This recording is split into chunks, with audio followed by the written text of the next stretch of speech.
everybody. Welcome back to episode number 2 of the Wildland Farmstead podcast. I'm Sarah. I'm Jared. And today we're going to be doing a little bit of a farm overview for you. So we're going to be talking about what kind of farm it is that we aspire to have, how we got started here, and what we currently have going on, what we're trying to implement, and our plans for the future. So we'll get into it. So, what kind of farm are we trying to achieve here? That's what the first question is. I'm asking you today. Uh-oh. So the farm that we're trying to have here is, first off, I guess we just need to start with the basics. A farm that doesn't use any chemical pesticides, herbicides, fertilizers. We want a farm that is as in harmony with nature as possible. Natural, not even like organic fertilizers or organic pesticides. Right. Like compost, biochar, seeds. Worm castings, which I guess would fall under compost. Yeah, mulch, vermicompost. Stuff like that. But no going out and spraying the leaves with neem oil or cayenne pepper. Like, we don't want to have to do that level of maintenance. And that was going to be the next thing I was going to say, was we want to set up a farm that works within these natural systems and requires very little maintenance on our part. So there, will be, that's what we're currently doing, an installation period, where we'll have to install all these systems, but our hope and plan is once they're all installed, they're they very will passive. Super passive. take care of themselves. And we want to be careful along the way that we're not building systems that we're going to have to prop up, which is a very easy trap to fall into, because when, example, you plant your cucumbers and the first year they get destroyed by cucumber beetles, and everybody else around you has, beautiful bushels and bushels of cucumbers because they just did their thing and added Miracle Grow and sprayed with 7 Dust, even though you don't want to do those things. Or even other natural, more organic. Sure. I don't even know what you do to treat, because we just don't do it. But it can be hard, even though you don't want to go down that path. It can be hard when for a few years you just don't get a yield. Yeah, because go ahead. Because we're just trying to build up the natural predator to the cucumber beetle and all the other pests that we have here, and to leave space for them on our farms. And that's the example. Is what has started to happen. Yeah. And we've had less and less trouble with the cucumber beetle and more cucumbers every year. But it's been like a year's in the works. And finding right seeds too. Yeah. Getting our seeds right, adapted to our place. Mm-hmm. But, so yeah, very passive, very natural, sustainable, regenerative, all those words we used last time. Mm-hmm. And so we have a little over 5 acres, but we're only using 1-ish right now. We have like a half acre of garden / orchard, and then probably another half-ish where we have all of our poultry. But both of those will be expanded in the coming years. And the rest of the acreage is just like forested and really rocky, and will just take a lot more purposeful management to get into some sort of production. So we're just not there yet. Yeah. We're slowly working our way back to the property. Because how it's laid out is there's lawn. I think you said about a half. Yeah, we when we got here, about a half acre was like cleared lawn space. And that's like split up by the house. We have some front lawn, the house, some back lawn, and then forest. Mm-hmm. Mm-hmm. And yeah, that's kind of where we got started in the back. So half acre, so we're about 1/4 of an acre. We got started with our garden. Very big. I mean, a half-acre garden is a pretty good-sized garden. And we didn't want to do any kind of tilling. That's what I was going to say. A half-acre garden is a pretty big garden, especially for the way Yeah, no till. we did it. But we knew we needed to do something because we were trying to put in a garden immediately, but we didn't want to buy a tiller. And so we double dug the first year was back-breaking work. And if you're not familiar with double digging, there's like all sorts of videos and Yeah, you can look it up. But you essentially just dig down really deep in the soil. You try to invert the soil as little as possible. But you're just trying to dig down really deep and loosen up the soil so that you can plant that first year, and then in all the subsequent years you should have to dig very little or not dig at all. What was that institute? I can't remember. Grow More Vegetables? Yeah, that's their book, How to Grow More Vegetables. That book is a great book. If you're like really serious about calorie production in a small area. But I can't remember. It was like... It's actually right there. I see it. I see it in a box right in front of me. Okay, I'm going to look at it. Grow More Vegetables. Yeah.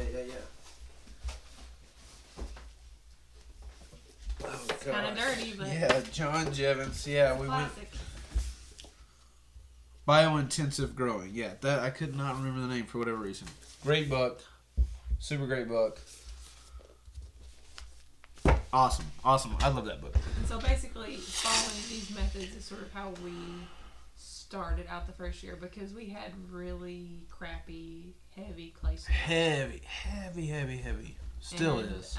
It wouldn't just really have worked to just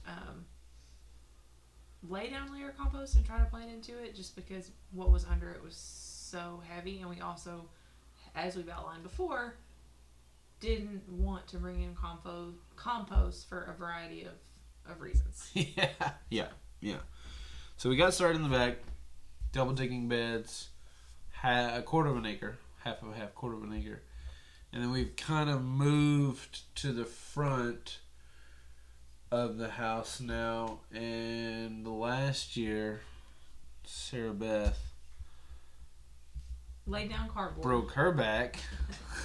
Yeah, so we put in rows for fruit trees. Yeah. And how we did it was that we got a big pile of cardboard. People just love to give us their junk. So we kind of asked for it. We've gotten really good at repurposing other people's junk.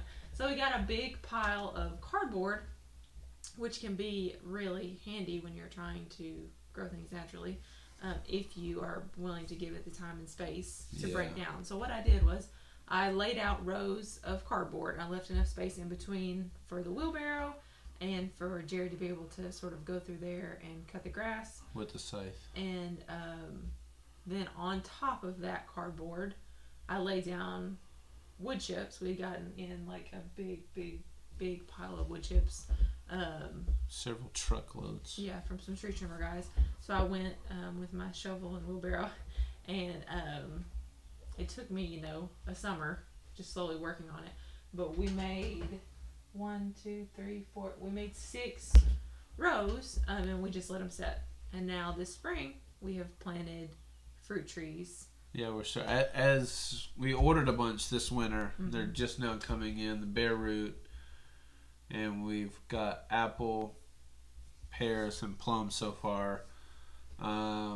And we're getting some elderberry, hazelnuts, I think more chestnuts. We started some of our own chestnuts last winter. We saved seed and we started, but we're getting some elderberry and hazelnuts from Mark Shepard from New Forest Farm, and there may be some more trees. I can't. Black locust, we planted. Yeah, we already planted the black locust. They're kind of gonna be like a hedge for us. We got some black locust, Siberian pea shrub, and we planted them on the edge of our property, act as a little hedge.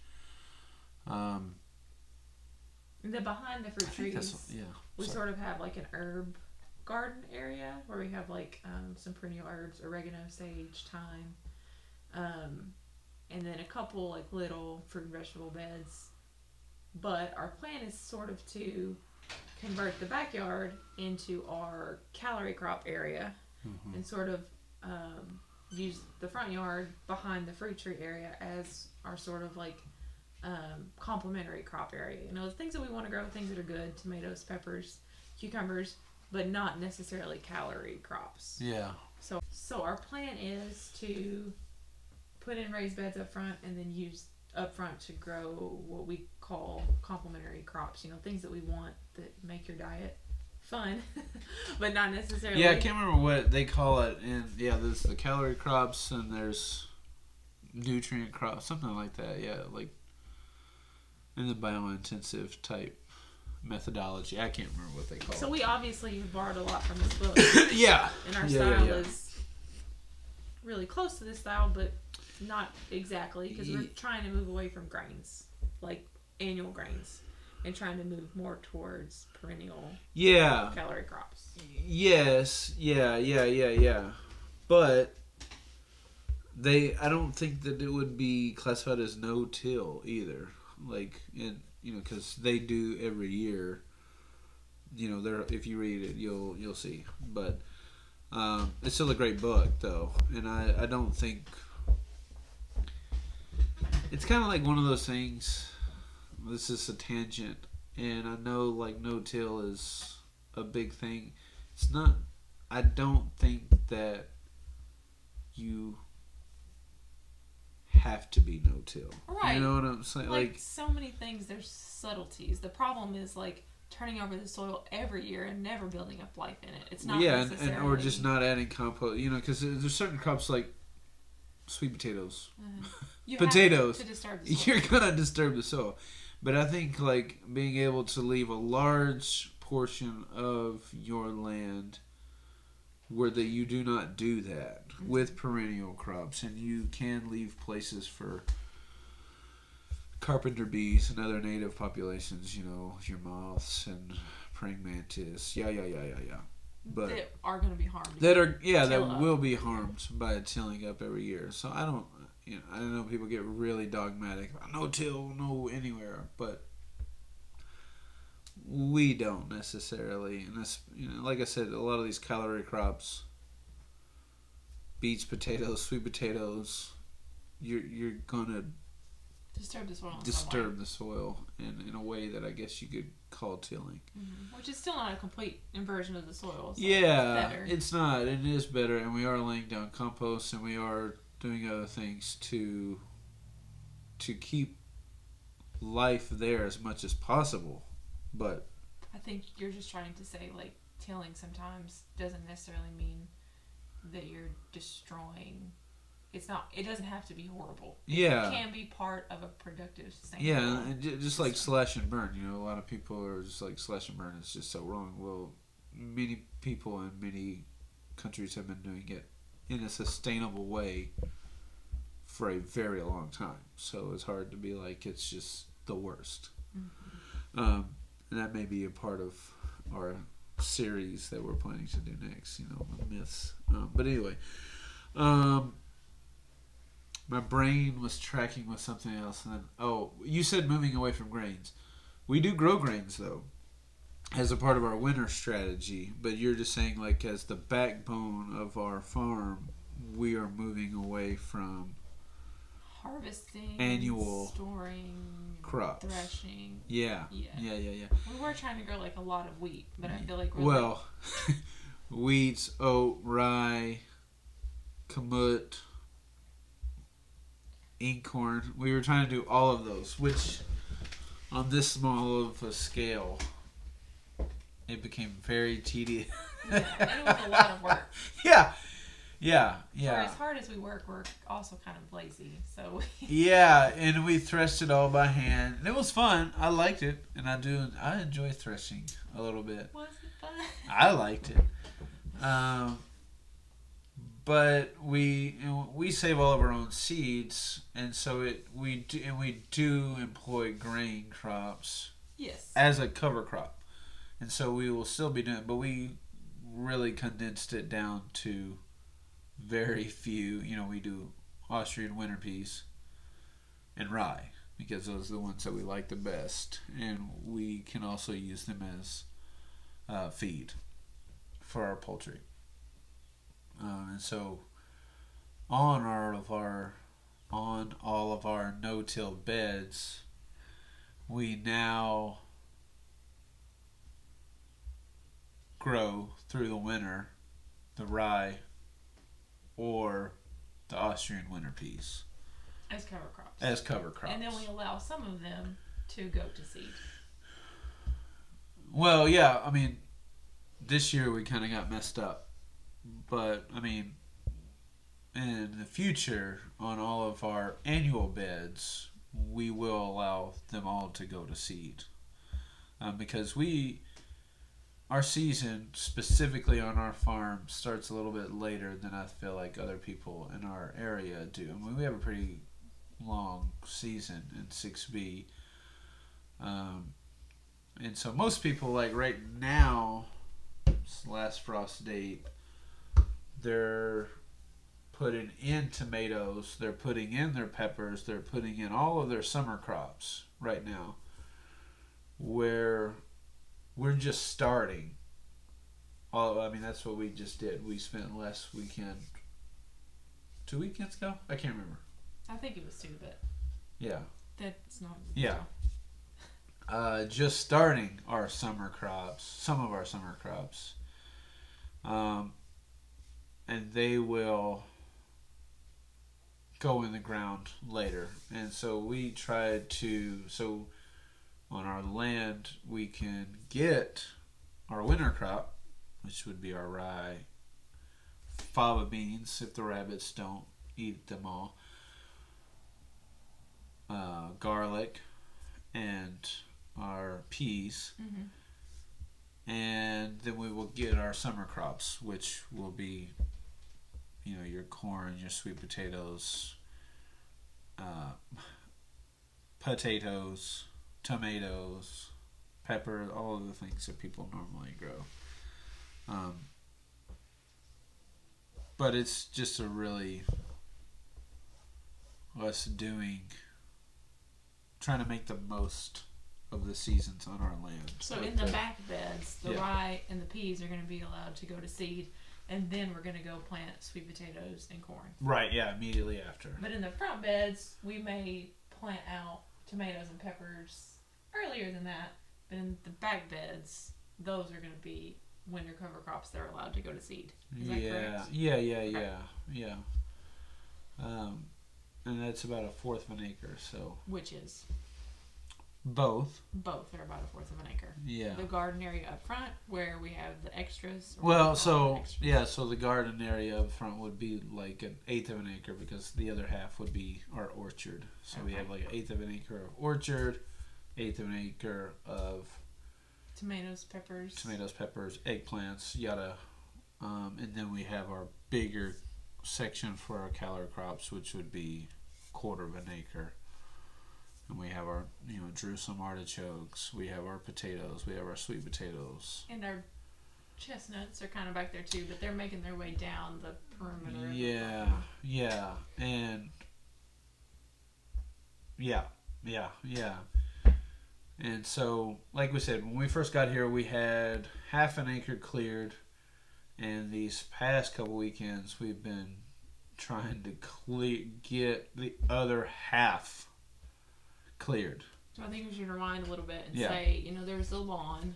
Yeah. And then right behind the lawn there is like woods, but the woods were basically like super overgrown. Yeah, you couldn't really walk through them. It was just at all. Some bigger hardwoods, but it was mostly just like a lot of small pinky size cedar. Yeah, and so we started by Jared cut down a path so we could just walk into the forest. Yeah, which was crazy. Yeah, 4-foot path took a crazy amount of work. And then from there, we've just slowly been clearing out an area so that we could have our chicken area. Yeah. And they have a little area back there. But like Jared said, the past little bit, we've been working on expanding that area and thinning out some more of the scrub cedars so that we can expand the fencing area for the chickens, ducks, and geese. and get them on more of a rotational grazing. Right. pattern. Yeah. Because that's really important for us as well. Um, yeah. So we're doing the clearing work, and depending on how things go, once we do that, we're going to set up a place where we can be like a tree nursery right there, so we can all of our chestnuts that are just now starting to produce. For apple trees and pears and plums, we do have persimmons that are producing, but we need more. We need way more of those. And mulberry, that's another really big one for us. We need way more of those trees, and so we need to set up a little nursery area where we will begin propagating all of those seeds. Why do we need way more of those trees? Because yes, we're doing this to feed ourselves, and we want to feed ourselves in the most efficient way possible. In the actual way we measure efficiency, energy in versus energy out. So we will be planting perennials, which would be all of those trees that we just landed. And not only that, they're great animal feeds for all of our animals. Well, we are animals, I guess.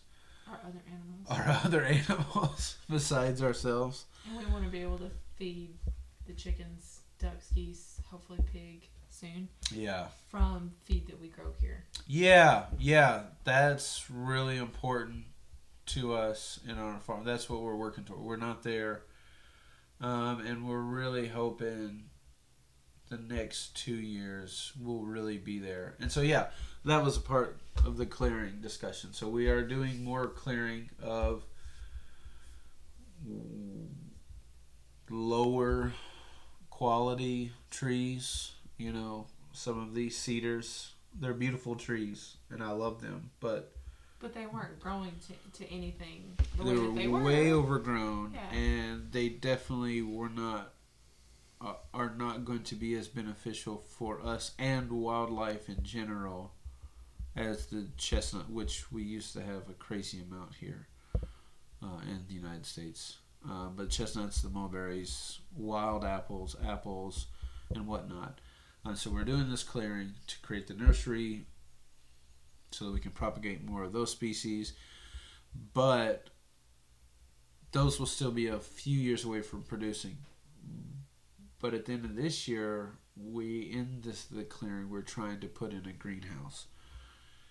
And that's going to bring us to that will allow us to be able to cut our feed bill sooner, in my thoughts. Because we are going to be using that greenhouse to be growing Zola and black soldier larvae from different wastes here that we have on the farm. And that, I think, will allow us to cut our feed bills more quickly while we're still trying to put in these other perennial trees. And if you don't know anything about Azolla, definitely research it. Other farmers in other countries are using it to dramatically reduce their feed bills. It's a aquatic fern, super high in protein, and it replicates so fast. And so we'll be creating like special little ponds inside the greenhouse to be able to do that and feed that to our animals. And I'm really excited about that because I don't like getting the feed from who knows where. Yeah, we're getting it locally, non-GMO right now, and we have a local-ish, hour away place that we know where you can get some good organic feed, which we'll probably do while we're still getting this up. But I don't know. It's just. There's definitely a benefit to being able to produce the feed for the animals here on the farm. Yeah. I mean, we don't have to drive an hour away. We don't have Yeah. to spend the gas, use the fuel, and we still don't have our hands on how these people are growing this organic feed. Yeah. Organic can mean so many things. It can. And it doesn't necessarily mean regenerative. And so Yeah. I feel like the next best step for us would be to buy organic feed from a local mill. But I feel like the step even above that would be to grow our own food here using, renewable energy, which is our ultimate goal. And then we're sure it's organic. We're sure it's produced in a way that is not harming the environment. And we can use it to build up the regenerative systems here on the farm. Right. Yeah, I mean,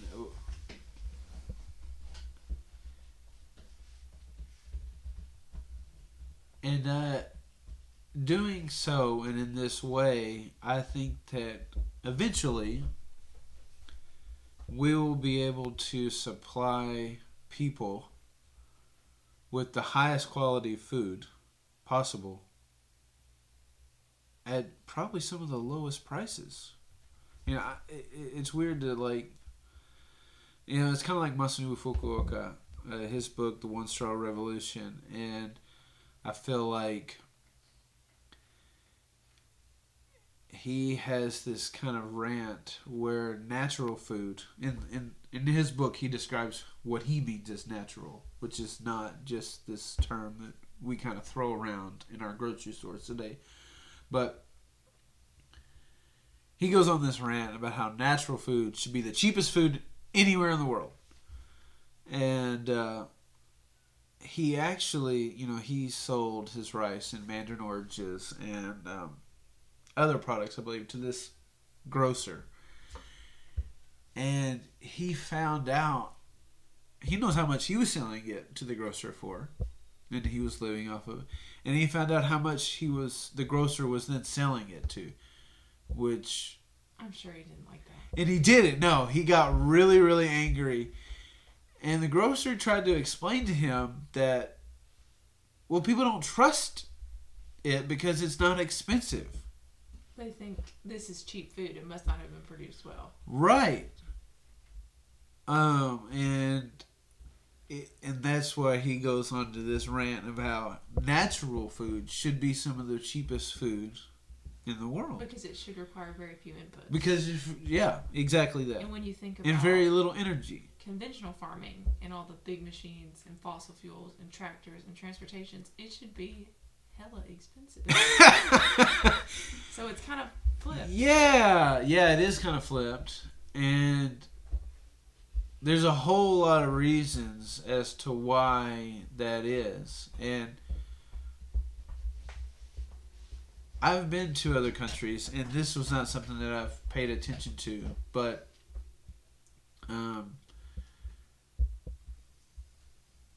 it's something that I have heard about anecdotally. Is that whenever you go to, like I said, other countries, there is meat, which is grass-fed meat. When you go get like a steak, that's the grass-fed. That's the low price. It's the grass-fed steak. Then if you want a grain-fed steak, it is more expensive. It's completely inverted here in the United States. And I used to have a professor who just thought that these people who were purveying or who were growing out these grass-fed beef, this grass-fed beef, that they were just price gouging, and that they were that's just not what it cost. He was convinced of that, and I tried to point out the fact that, well, these small farmers don't have any kind of subsidies in the same way that Big Ag does. And we got into a big tiff about that. But but that's how it is around the world. Apparently, I don't know I mean, I just don't remember, and that's not something I paid attention to, and I probably should have. But yeah, grass-fed beef is the cheapest beef, where grain-fed beef is the premium beef, and we got off far away. Grain Sorry. is expensive to produce. Yeah, and it's really not that calorically Advantageous. dense in the same space, like in the same space. So like we can, I think, we're talking about the idea of doing an agricultural myths series, and I think that should be one of them, and maybe corn usage in ethanol production. It's just like it's as far as like efficiency, it's like the worst crop to do so. So why are we doing it? And all of these grains. But either way, I can't even remember how we got I can't even. We gotta rewind back. We were saying we're trying to switch from being annually based to being perennially based. Yeah, and it's not that we won't have annual crops. We will still have annual crops. It will just be the majority of our production and what feeds us will be more of these. And now I remember, will be perennials, and because they require such low inputs on our parts, we can charge, hopefully, a lower price for the food. Natural food is typically thought of as very expensive. Yeah. And I guess it depends on your definition of natural and expensive. what you're doing to produce the food naturally. And I think a lot of times natural still means, a lot of inputs. It means spraying with this and protecting this and doing that. And so I can understand why those things are more expensive. Yeah, and natural is just kind of a catch-all system inside of our food system. And everything ultimately just becomes a buzzword, and it's really annoying personally. And then you can't even use words to describe things, because when we say natural, it's not even a description, because natural means so many things. Yeah, that's why definitions are important. And I guess that's why language constantly is evolving, is because one group takes a word and gives it a new meaning, and so another group of people have to find a new word to describe what they meant. Yeah, so natural, but what natural means for us, I don't know how else to say it, is letting natural systems do 90% of the work. Yeah, it's not like we don't sow seeds. We're not, we're planting chestnuts. We're trying to do it in a strategic way. It's, we're not watering. We're not fertilizing. We plant the seed. We put the tree where we want it. That's that. It's like the shun method. Stun Method. Yeah, sheer, total, utter neglect. Which is another Mark Shepardism. Yeah, and then you just kind of see what shakes out, what survives. Yeah. In that, and then those are the things that you progress forward with, because you don't want to have to be out there, or we don't want to have to be out there babying the plants. Yeah, and that's kind of like when we were sourcing a lot of our seeds, we kind of did this like mass selection. Oh, I think these types of corn will do well. And we planted all of them. 5 or 6 different varieties that I thought would give us the best and do well here. I don't even remember all of the different varieties that we got of like corn, but we did the same thing with a lot of things. Squash. Yeah. That's one that we're still working on. Last year was probably the most promising year of squash, but our soil is just not really there. The squash is just not happy. Yeah, and we haven't been able to make compost like we are now. I mean, now we're making lots of compost. a lot more compost, and that's just what we're doing with all of the grass that I mow. We're letting the chickens have a run at it, and then after spinning the chicken poultry area for a month, and we're bringing it back and we're letting it compost, for a year. So we're able to make way more compost.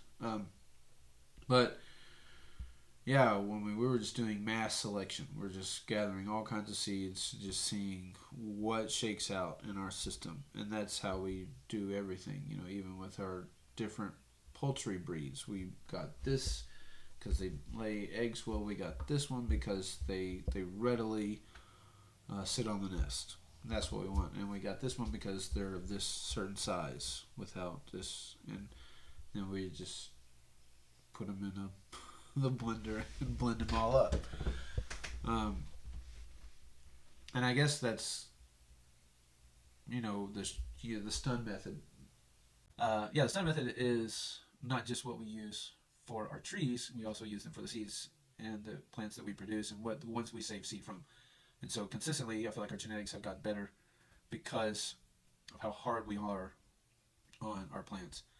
And yes, we do a lot of rainwater harvesting, and we try to put rain into the soil, but we don't actually irrigate our plants. Except for the potatoes.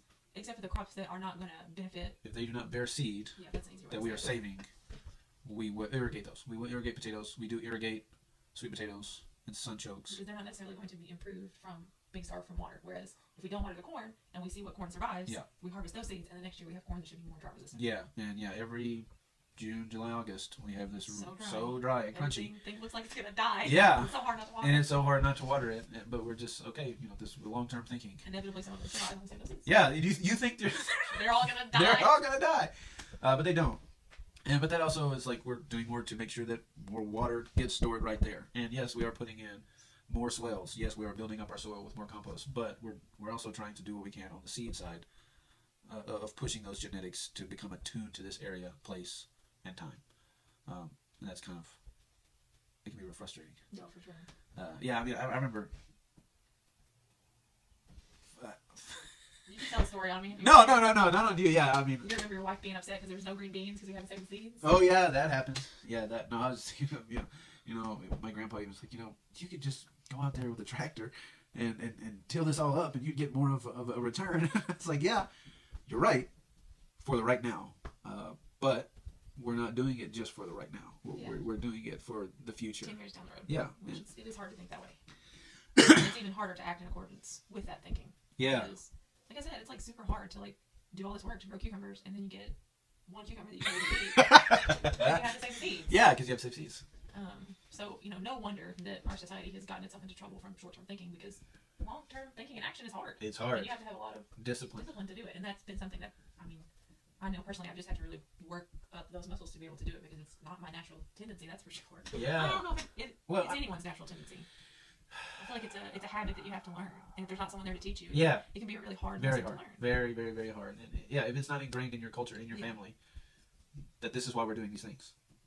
Because the short-term benefit is very little in some circumstances, so you have to be able to say, I didn't get cucumbers this year, but if I keep doing this, maybe I'll get cucumbers 3 years down the road that I don't really have to worry about or fertilize or water that much. Yeah. And I'll stop talking about cucumbers. And green beans. Yeah, we should have plenty of those because we've actually developed beans that do really, really well at almost they are self-propagating. If I leave any dried beans on our trellises, you will almost guarantee to find beans. And we have beans out there. I didn't plant; they've come up just because I accidentally left them. We call them blintos because they're black beans and pintos. They're like black beans with little speckles on them. Yeah, they're pretty wild, and it's kind of fun though, creating a lot of our own different varieties that do well here. And maybe we'll be able to provide some of these to people in the area soon. So I think we kind of got into future plans a little bit. That was one of the next things that we were talking about, or supposed to be talking about. Yeah. So the next big things: greenhouses, hoop houses, however you term it. Yeah. Some more raised beds in the front for our little nutrient garden, I guess you would say. And our nursery, our little tree nursery. And hopefully we'll be able to be selling some trees from that. And expanding the animal area. Yeah. Which we're kind of in the process of doing, but yeah, still expanding. ongoing, and turning it into like a food forest area. Yeah, for them. Yeah, that'll be big because we'll be putting in swales, expanding fences. Yeah, a lot of projects. Another big thing is our mushrooms. How are we not? Yeah, I don't know how we kind of skipped over I've that. been so excited to watch them grow every day. Yeah, we're finally dabbling into mushroom growing, which we've talked about for years and years. And through our woodworking business, we have so much sawdust, so many wood chips and wood shavings that we always talk about. Oh, we're gonna grow mushrooms. We're gonna grow mushrooms. But we finally are. We got some spawn from a local guy here, and we do have some oyster mushrooms that are fruiting right now. We got a grow your own mushroom kit. Yeah. And we got some spawn. So Yeah. the grow your own kit is fruiting in our kitchen right now, and Woohoo. spawn it's fun to watch. Yeah. The spawn is inoculating wood chips, wood shavings. Yeah, wood shavings. Out in the garage. Yeah.